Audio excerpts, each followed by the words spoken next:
इचलकरंजी बसस्थानक परिसरात भीषण अपघात.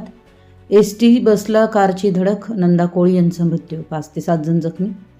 इचलकरंजी शहरातील बसस्थानक परिसरात झालेल्या भीषण अपघातात कुंभोज येथील रहिवासी नंदा कोळी वय अंदाजे 60 ते 65 वर्ष यांचा दुर्दैवी मृत्यू झाला असून या अपघातात 5 ते 7 जण जखमी झाल्याची प्राथमिक माहिती समोर आली आहे.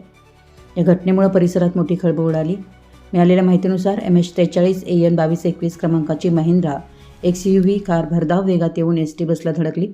धडकेनंतर परिसरात एकच गोंधळ उडाला. अपघातात काही प्रवासी आणि नागरिक जखमी झाले असून त्यांना तातडीनं उपचारासाठी रुग्णालयात दाखल करण्यात आले. या दुर्घटनेत गंभीर जखमी झालेल्या नंदा कोळी राहणार कुंभोज यांचा उपचारादरम्यान मृत्यू झाल्याची माहिती समोर मिळाली आहे. घटनेनंतर पोलिसांनी घटनास्थळी धाव घेत वाहतूक सुरळीत केली आणि पंचनामा सुरू केला. दरम्यान मृत नंदा कोळी यांच्यासोबत असलेले त्यांच्या नातेवाईक संगीता कोळी यांनी शिवाजीनगर पोलीस ठाण्यात तक्रार दाखल केली आहे. तक्रारीच्या आधारे पोलिसांनी संबंधित वाहन चालकाविरोधात पुढील कायदेशीर कारवाईची प्रक्रिया सुरू केली आहे. अपघाताचं नेमकं कारण, वाहनाचा वेग, चालकाची स्थिती तसेच CCTV फुटेजच्या आधारे तपास सुरू असल्याचं पोलिसांकडून सांगण्यात आलं आहे. आपल्या परिसरातील महत्त्वाच्या बातम्या पाहण्यासाठी आमच्या नवसंकेत न्यूज चॅनलला YouTubeवर सबस्क्राईब करा आणि बेल आयकॉन प्रेस करा.